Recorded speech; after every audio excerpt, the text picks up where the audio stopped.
জীবনের শিক্ষক। পরবর্তীকালে উনি চলে যান আমাদের স্কুল ছেড়ে বগুলা কলেজে। আমাদের দিকনগরের অন্যতম গর্বের সন্তান, অহংকারের সন্তান। সেই সময়ে আমাদের কাছে আদর্শের মানুষও ছিলেন উনি। সব থেকে বড় কথা, জীবনের প্রথম কিছু সাংস্কৃতিক কর্মসূচির কাজ তার হাত থেকে আমার শুরু হয়েছিল। উনি আমাকে সেই জায়গাটায় সুযোগ দিয়েছিলেন। ওনার মনে আছে কিনা জানি না, কিন্তু সেই দিনগুলো আমি এখনো ভুলিনি। ফলে শ্রদ্ধা, কৃতজ্ঞতা ইত্যাদি তার প্রতি শুধু অনুষ্ঠানে এসছেন বলে নয়, এটা সবসময়ের জন্যই থাকে। আজকে আসাতে কলেজের পক্ষ থেকে কৃতজ্ঞতা জানানোর সুযোগ আমি পেলাম। আমাদের এই অনুষ্ঠানে আছেন আমাদের প্রিন্সিপাল অধ্যক্ষা মহাশয়া, এইচওডি কার্তিক বাবু। সব থেকে বড় কথা, আমাদের ন্যাকের কোঅর্ডিনেটর আইকিউএসি বিপুল বাবু। উনি গত 1-1.5 মাস ধরে যে ধারাবাহিকভাবে কর্মসূচিগুলো সফল করবার জন্য চেষ্টা করছে, এবং ছাত্রছাত্রীরা, অন্যান্য শিক্ষক শিক্ষিকারা,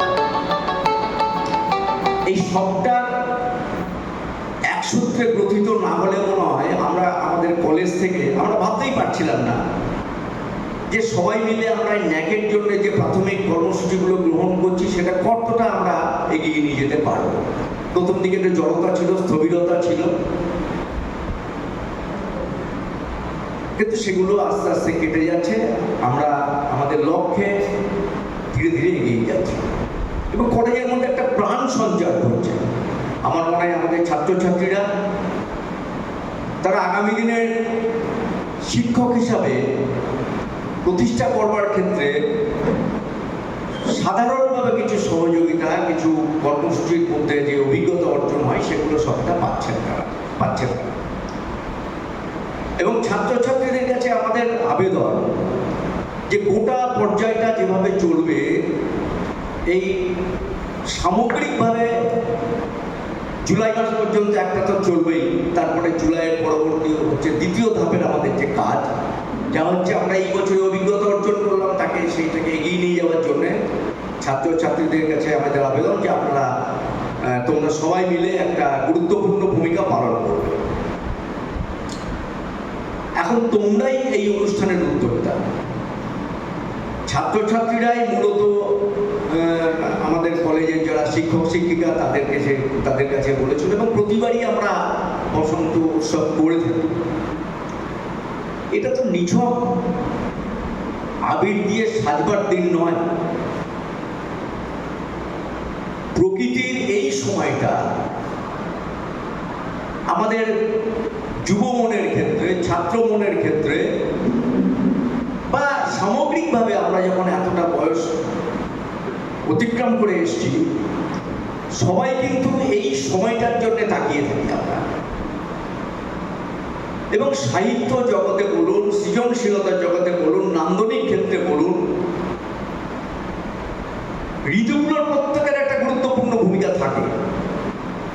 বিশেষত বাংলা সাহিত্য বসন্তকে নিয়ে যত বেশি মেট্রিক টনের, মানে কয়েক লক্ষ মেট্রিক টন পাতা ছাপা হয়েছে, মানে এটা মনে হয় কোনোদিন, মানে আমার মনে হয় এই গোটা ব্যাপারটা আমরা যারা সাহিত্য অনুরাগী তারা সবাই খোঁজ রাখি না, যে কত কবি, কত সাহিত্যিক কতভাবে এই সময়টাকে কেউ প্রেমের দিকে দেখেছেন, কেউ নবজাগরণের ক্ষেত্রে দেখেছেন,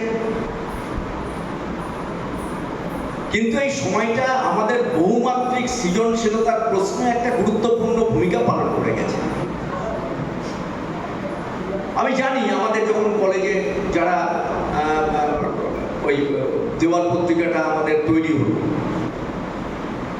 এবার কলমে নারী যখন প্রথম আমাদের কাছে প্রস্তাবটা এলো, আমার মনে হয় বসন্তকে কেন্দ্র করে যদি আমরা এর পরবর্তী পত্রিকা আমরা তৈরি করি, আমার মনে হয় অনেক বেশি ছাত্রছাত্রী এটার সাথে যুক্ত হবে।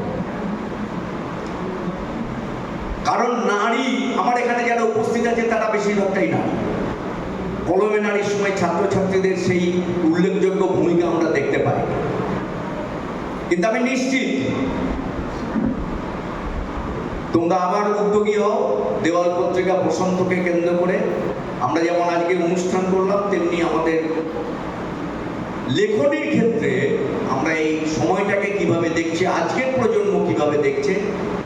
শুধুমাত্র বসন্ত শুধু বললাম, এটা নবজাগরণের ক্ষেত্রে প্রযোজ্য, এটা যুগ পরিবর্তনের ক্ষেত্রে প্রযোজ্য, এটা বিপ্লবের ক্ষেত্রে প্রযোজ্য।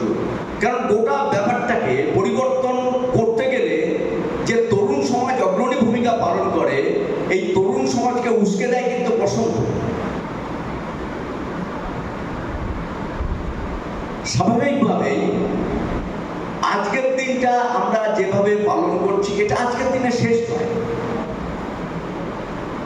সৃষ্টিশীলতার এই নিরন্তর প্রয়াস যেটা থাকে আমাদের বাংলা ভাষাভাষী মানুষের কাছে,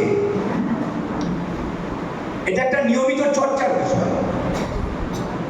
এই নিয়মিত চর্চা আমাদের সাধারণ ছাত্র যুব মনকে উদ্বেলিত করে, তার মনের বিকাশকে অগ্রগতি ঘটায়, তার লেখনী বা চিত্রাঙ্কন বা অন্যান্য ক্ষেত্রে তাদেরকে একটা পরিষ্কার ধারণার দিকে নিয়ে যেতে পারে। আমরা চাইব যে বসন্ত উৎসবে আমরা যারা আজকে মেতে উঠেছি,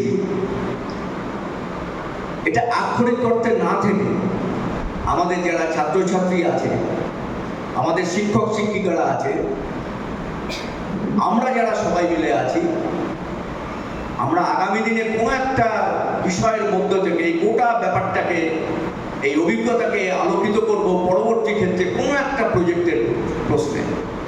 সবাইকে শুভেচ্ছা জানাচ্ছি, কৃতজ্ঞতা জানাচ্ছি, ধন্যবাদ জানিয়ে শেষ করছি।